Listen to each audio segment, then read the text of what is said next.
Hello and welcome to StuffTV. I'm your host, Nick Huzar. I spent a lot of time, I'm also, by the way, the co-founder of OfferUp, and spent a lot of time looking at stuff, how we consume things, thinking I could go find my own impact on Google, which I couldn't, and decided to start a podcast all around stuff, and with really the goal of enlightening and understanding kind of how do we impact the greater world. And I thought I'd kind of interview really interesting thought leaders to kind of give us more insight. And today I got a really interesting guest named Daniel Betts with a company called Blue Frontier, which is reimagining air conditioning. And I thought it would be a perfect topic given how hot it is lately.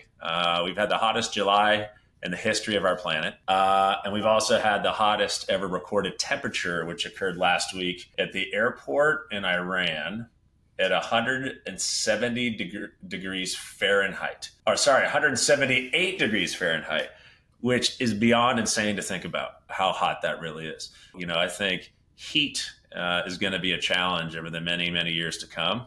And how do we deal with that? And so, Daniel, we'd love to hand it over to you and maybe start with your background. How did you get into this business? Yeah, absolutely. Well, thank you so much. It's a pleasure to be in this conversation with you. I've been thinking about heat since I was born. I was born in Panama, so that's a tropical place, and definitely it gets hot down there. So access to air conditioning has always been something that is sort of an enabler of not just your own comfort, but as an enabler of productivity and quiet, having a place that is quiet because it's not open to the open environment in the middle of cities, better indoor air quality, etc. It's been in my mind. I live in South Florida right now, and I've been living here in Florida since 1997 or so, which is when I started my career in the space of advanced energy technologies. And so being in Florida, heat is top of mind, at least for a majority of the year. But the idea of air conditioning and working on air conditioning came to me, and the problems associated with air conditioning came to me right after I finished my PhD. I was working on advanced energy technology. So I have a PhD in mechanical engineering from the University of Florida, and my concentration was thermal sciences. What that means is that you become very good at thermodynamics and things that produce power, things that transfer heat from one side to another. And my concentration was mostly in ways to create high efficiency power generation and systems that would enable this super high efficiency power generation. And so that became a field. The fields of concentration were fuel cells and hydrogen and lithium-ion batteries, etc. But one thing that you start learning in that space of advanced power production technology or electricity production technology, the load that you're serving is, in many cases, is air conditioning. And not only that, air conditioning sized the load for almost every application that I was working on. So if I worked on telecommunication tower, powering telecommunication towers in different places. The cooling of all the electronics inside. Yeah, you're cooling the electronics inside. So the actual thing that consumes electricity for broadcasting is minimal compared to the amount of electricity that's being consumed by the cooling system. So the entire system has to be designed to provide electricity for that cooling system. And then I started looking at community-wide energy storage applications and city-wide energy storage applications, and how to create renewable energy infrastructure in those places. And one of the things you start realizing is that everything is again sized for the air conditioning load that buildings have. And so it got me thinking, who is working on eliminating this super massive electricity consuming load to make it go away or make it be reduced enough? And if that were to happen, the infrastructure cost for everything else would suddenly drop significantly. When I started looking into the space, I realized it was quite barren. The majority of the money that was available for investments or from the government was going towards advanced power technology. So how do we produce more electricity and how do we produce it more cleanly? And that's really great. However, we weren't addressing this one device that is essential for our civilization that was consuming this enormous amount of power. But worse, consumption of electricity was going to increase. So as the planet warms and has been warming, air conditioning is actually the fastest growing use of electricity in buildings in the United States and across the world. So we are expecting a 5 times increase in electricity consumption just on air conditioning from now to 2050. And just to give you the magnitude of what that means, is the same as the entire electricity consumption of India and China combined. The worst part of that is that it is concentrated in urban areas. So that electricity consumption occurs during the summer, so it's super constrained seasonally, during the hottest portions of the day, so it's constrained on an hourly basis, and is constrained geographically to our urban centers. We're going to have to create an infrastructure that hopefully is renewable or sustainable, that powers this highly peaky, highly concentrated electricity load. And the question becomes, are we actually able to do that? So renewable energy is wind and solar, and so that has a variability of production associated with the weather and the sun coming out at the beginning of the day and then settling towards the end of the day. But air conditioning actually has the characteristic of operating mostly on the post-solar peak production. So air conditioning loads tend to really start coming into the early to late afternoon, when solar power tends to start waning. And so air conditioning is not just a very large load. Actually, it's worse. It's occurring at the wrong time. Yeah. Like at the end of the day, I can think about it here in the summer in Seattle at my house. It's usually hot, the hottest at probably 3 to 4 to 5, right around there. Exactly. Right. And that's exactly. just, yeah. One other and thing. That's also when the humidity of the day starts coming in. So you not only is it the temperatures are increasing, but you yourself feel hot because of the humidity effects associated with it. The other thing you said, which is really interesting about the globe, is half of the world, so half the population of the planet, lives within latitude 20 to 40. So it's like, here's the equator, it's like here, right? And actually, I think the majority of the world lives in the northern hemisphere, but this is right where the equator is, right? And so, what's going to be interesting, back kind of the macro view of this heating that's going to occur is, you've got a lot of people that are living there, and they're going to be affected the most. Like, I live in Seattle, and we've had a great summer. I think it's rained once in 2 months. So I've been watering my yard a lot, trying to keep things alive. So we don't mind that because we get a lot of colder temperatures. But I think it'll be uninhabitable for a lot of these populations that are living near the equator over time. Absolutely. Already, people don't know this, but heat is, of all the weather or climate effects, the one that kills the most people today. Like, this is not, and it's not just like, globally in the United States. So heat kills more than cold right now. The populations that are most affected right now are, young children who don't have the capacity to deal with it, and so we have a pretty large mortality on that end during those heat wave events, but also older people. But as the temperature starts to rise, we're seeing a democratization, I would say, of that, of that death toll. The other thing that is interesting and scary, heat is a major determinant of your life expectancy and your mortality. And so if you are operating in conditions of high heat throughout your life, during a larger portion of your life, your body deteriorates faster than if you are in milder temperatures. So access to air conditioning actually is very well correlated to your lifespan and the quality of that life, in fact.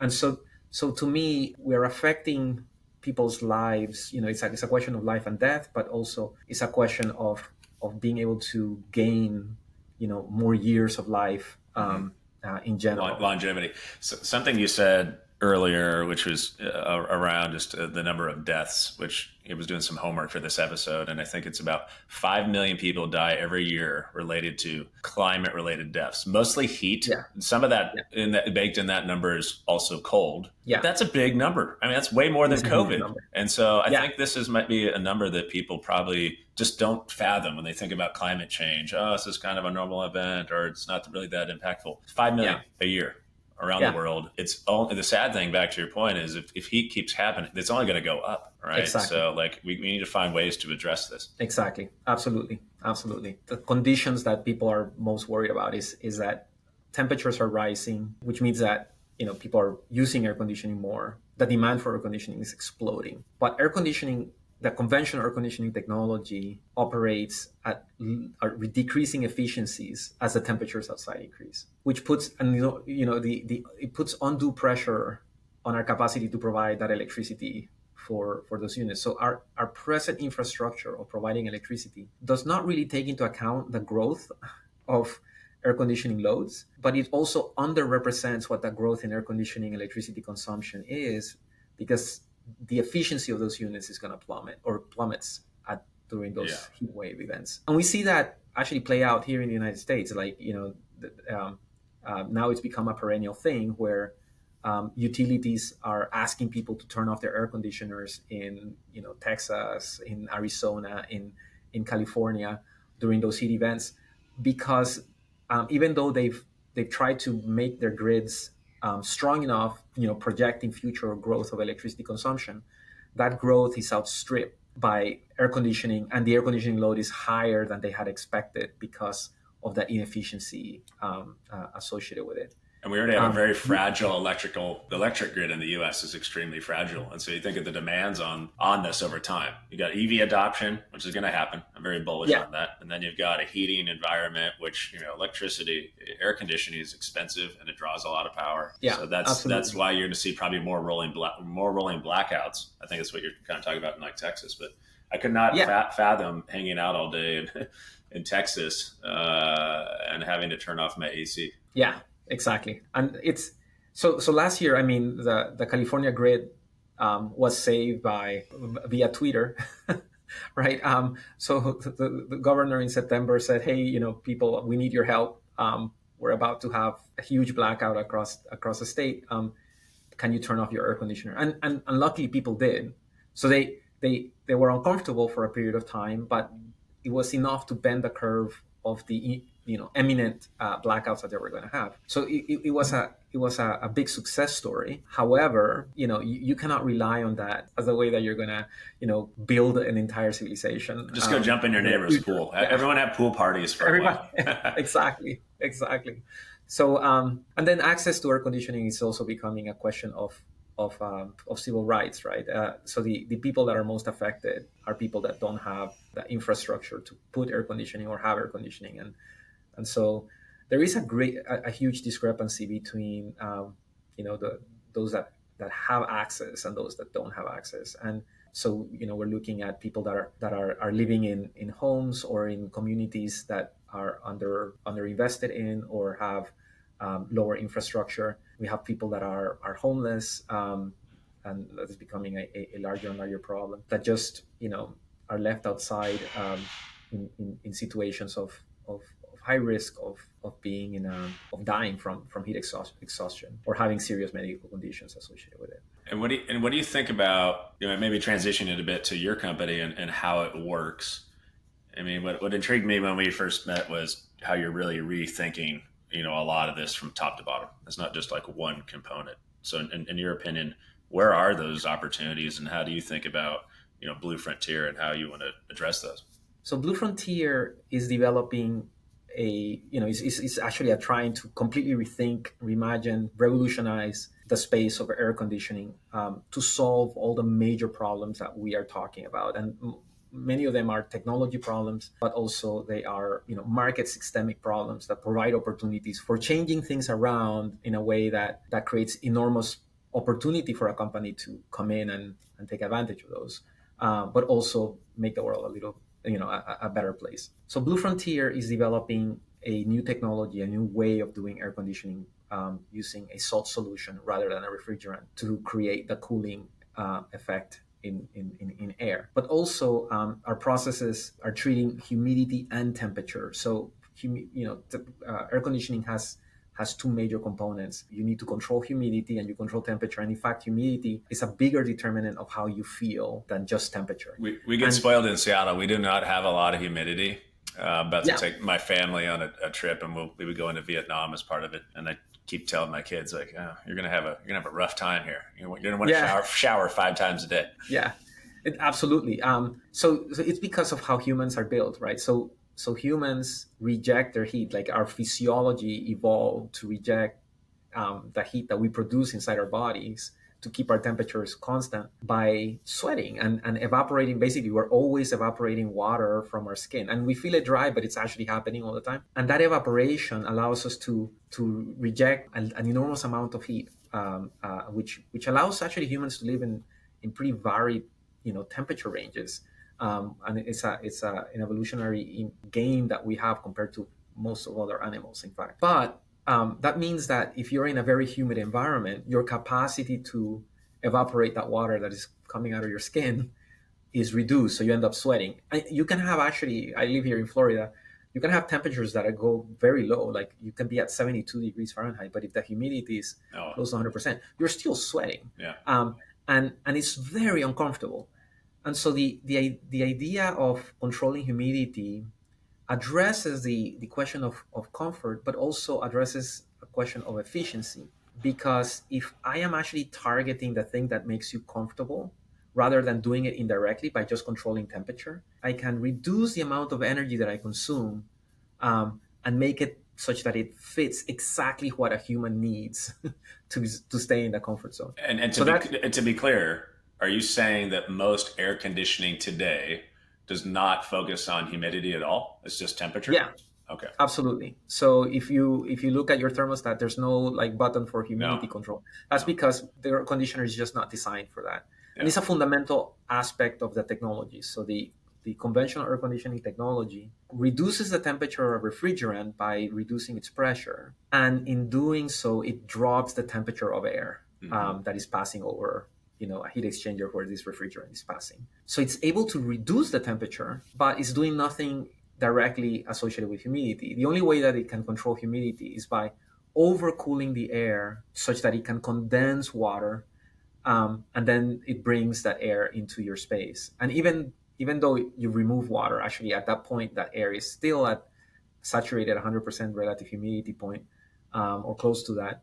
So anybody that's close to a vent is going to be very uncomfortable, and you've ended up cooling the building. Which, by the way, is most air conditioning. And I'll pick on Florida for a minute. Most of the time in Florida, I bring a really warm jacket. Not for being outside, it's for the buildings. Absolutely. It's so cold there when you go I'm in my inside. office in the middle of summer. Here's my jacket. So cold. Last time Yes. I was there, I was in Miami, and I was shivering in my hotel room because of this. Yeah, And then outside, exactly the opposite. exactly. And it's because it's the only way for you to stay either within a humidity point is by overcooling. And that's important because your hotel room, you don't want it to smell bad, you don't want it to develop mold, you Yeah. don't want deterioration of the furniture, etc. All of those things are humidity things. Okay. So Not you're temperature. addressing it with salt, number one, which is Yeah, different. Two, you're addressing the humidity factor.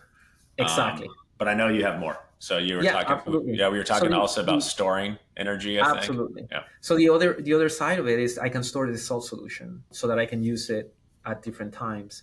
And I can, so the way that my technology works is that it can increase it. I increase the concentration of the salt solution so that it wants to absorb water directly from the air, creating that dehumidification and then subsequent cooling effect in my unit. The salt solution becomes saturated with that water that I absorb from the air, so I need to get that water out of it. And I can do that. I do that with a system that we've developed using a small heat pump to create that process. But I can store the salt solution, so I can do the electricity consuming process at any time and at any rate, and I can do the air conditioning side at any other time and at a different rate. And that's really important because it allows me to shift when I consume electricity such that it matches renewable energy generation. Remember when we were talking about earlier, air conditioning does not match the majority of the solar peak. It's actually the majority of the air conditioning load is sort of right outside of it. And so shifting the load to renewable energy reduces the impact, that it allows us to power air conditioning with renewable energy. And then this system is way more efficient than a conventional unit. We are looking at between 60 and more than 90% reductions in energy consumption or electricity consumption compared to a conventional air conditioner. That magnitude of reductions in energy consumption means that not only do I shift the load, but I drop it, making it such that more of that energy is being powered by renewable energies and allowing us to avoid the implementation of peaking plants and reduce the requirements for batteries and So do you have a built-in battery? Is your storing harnessing energy? Does your AC unit store actual? Does it have a battery built in? no, there's no electrochemical battery. It's the salt solution itself um, can be stored in a tank. So Yeah, there's just a plastic tank inside yeah. our units that has high concentration salt solution, and then it's used when you need air conditioning. It can be used to provide air conditioning, and I need minimal electricity to do so. When I am running out of this high concentration salt solution, I can then turn on the electricity consuming side, which regenerates the salt solution, brings it back to a high concentration point. And so separating electricity consumption from periods of electricity consumption from periods of providing air conditioning. Oh, got it. Okay. Well, that's really exciting. Well, when you think about like where you are, and like if you look over the next like 5 years, like what excites you about this? And I think it's a really interesting point. I mean, really timely that again we're talking about this, given the level of heat and the increase. I think there's just a lot more attention Yeah, around this.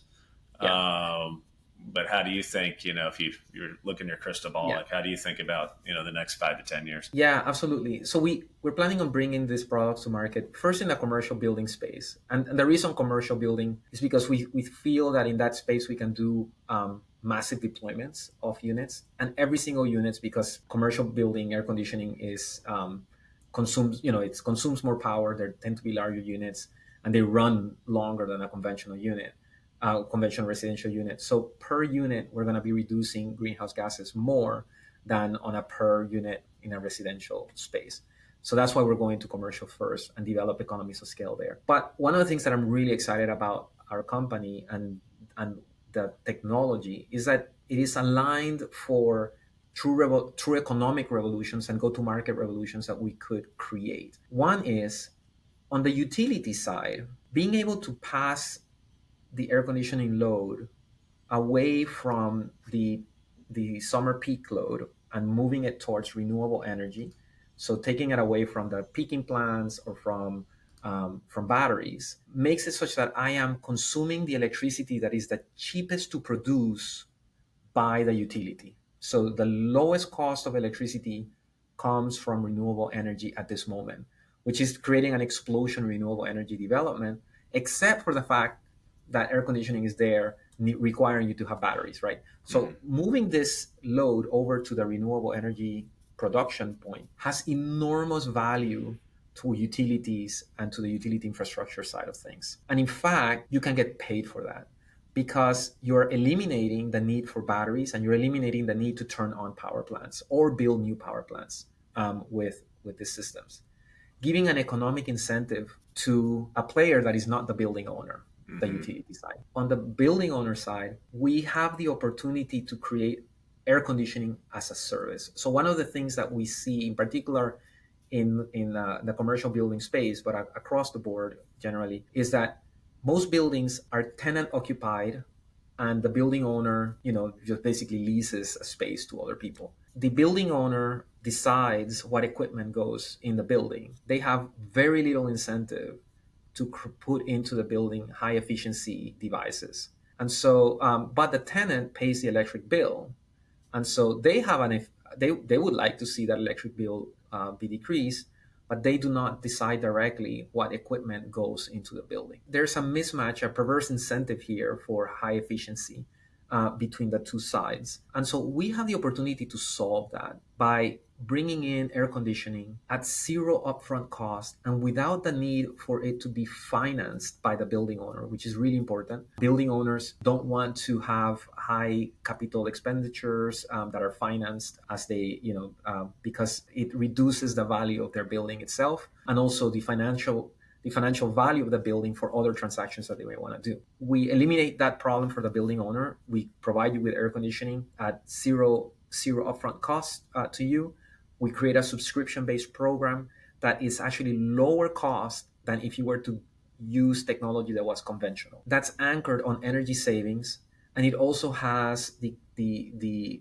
value that we're providing to the utility, providing economic value to our unit, which means that the tenants are receiving air conditioning that is lower energy consuming, provides better indoor air quality, cools you down better because it's addressing both humidity and temperature. And you have we as a company have an incentive to keep these units running as much as possible because we're getting paid for that, and we're guaranteeing the service to the tenant. So the tenant now doesn't have to call the landlord and beg to get the air conditioning taken a look at. Yeah. So all of that is like win, win, win, win, but it could create explosive market growth for this high efficiency product. Yeah. And at a lower cost than what you're doing today. Why I'm excited about that is not just because of the amount of money that could generate, the economic value it can generate, but it also eliminates the barrier for financing from and access to advanced air conditioning technology to building owners and tenants that would typically not be able to engage in investing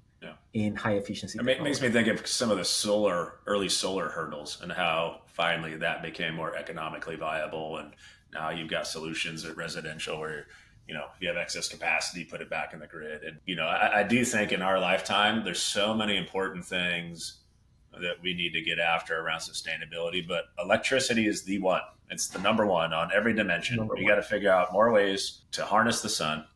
You have to find more ways to store. Battery technology is important, and then more ways to make it more efficient, like what your company's doing. And I think one of the things you and I talked about when we first connected was looking back. So maybe we could spend a few minutes of this. You called it the sustainability revolution, which I love. And it's, you only see these things when you look back in time, right? You can kind of feel like, oh, there's kind of something here. I hope, when we, let's say it's fast forward 20 years from now, we look back that there is a revolution here. And I see the early days of this. Like you look at the number of conversations that people are having now, the amount of capital from governments and business going into the space, companies like yours that are rethinking things. I think that's what it's going to take to make a lot of change. Is you have to look at it on every dimension, and it's not one thing. Right? Air conditioning, great. How we build, how we build real estate? I mean, that is a massive impact on our planet. Comes from housing people. And so how do we rethink that? How do we rethink transportation, the EV revolution that's happening? You got companies that are retrofitting, planes with hydrogen. Okay, let's rethink that. So it's going to be it's all of these things, but I also think you got to kind of get this groundswell going. And I feel, this is kind of why I'm even doing this podcast. Like I love every conversation. Like, look at these cool things that people are doing. And sometimes, the public isn't always aware, or they don't quite understand kind of the magnitude of some of these things. So I don't know if you have more color on that, but I love that idea. Absolutely, Nick. So one of the things that sometimes we don't realize how much of a historical time we're in. We are every single industry is under pressure to change at a time when never in the history of the world have we had access to information. We have access to global collaboration of ideas, and we have economic systems that reward those that are bold and create new things. Everything is under pressure. It's not just like computer things. It's software and games and things. It's the foundations of our civilization that are under pressure, from your car to how you cook, to how you build a house, how you build roads or transportation systems, how you communicate, how you transport yourself, how you build your clothes. Everything is on the table at this moment, at a time when we have access to solutions and to come up with better solutions. And in almost every case, those solutions are better than the technology that we have underpinned our whole civilization under, that was developed over 100 years ago as part of the Industrial Revolution. If you look at what's happening in the vehicle space, we're going from the internal combustion engine, which is, back in Industrial Revolution times, people that didn't even know what a computer was, created this technology. Today, we have the capacity to come up with better things, right? Yeah. And we have. you get into an electric vehicle, you cannot go back. Yeah. It's a very difficult thing to drive. It's a very different experience to drive an electric car in terms of its performance, how it feels, the things that it's able to do, the way that you're allowed to design it, um, than with a conventional system, conventional internal combustion engine system. The same is happening in power generation, energy. Like in my lifetime, in our lifetime, probably, we've seen renewable energy going from being like, oh my gosh, we're going to have to subsidize this. This is too expensive, to being the lowest cost, levelized cost of electricity production, um, and in most locations. So it's cheaper than the natural gas peaking plant. It's cheaper than that coal plant. Yeah. I think peak coal was a few years ago. We beat that. Now that's all behind us. Yeah, that's all behind us. Because there is no economic incentive to continue to do that. Only through government subsidies we're keeping Yeah. those relics of the past I was alive. gonna why are we keeping these Yeah, things alive? Yeah. yeah, it makes absolutely no sense. If we were really an economic engine type, we had a vision of economic and going for the things that make economic sense and are better for what people need. Um, yeah, you would just pick the economic say you would want to go renewable as much as you can. And so the same thing will happen in air conditioning and with the technology that we're developing, and hopefully we spur innovation in a bunch, by others that create enormous competition, but also a lot of innovation that allows us to to really have global reach and impact. And I think it's going to happen in the vehicle space. It's already happening in building material space, how we deal with trash, how we deal with how we are the electrification of heating. All of these things are creating new problems. There are new problems with enormous opportunity to create a revolution. So I think that we're going to be looking 20, 30 years into the future at this time as one of the most exciting and important times in the history of humanity. Mm-hmm. I agree. Well, on that note, what a great way to end it. And Daniel, thank you so much for being here. And for anyone that's watching, you can go to bluefrontierac.com to learn more. Thank you again for being here. Just an interesting, rather timely topic. Oh, it's absolutely a pleasure. Thank you so much for having me, Nick, and keep doing this podcast. I love them. Will do. So thank you.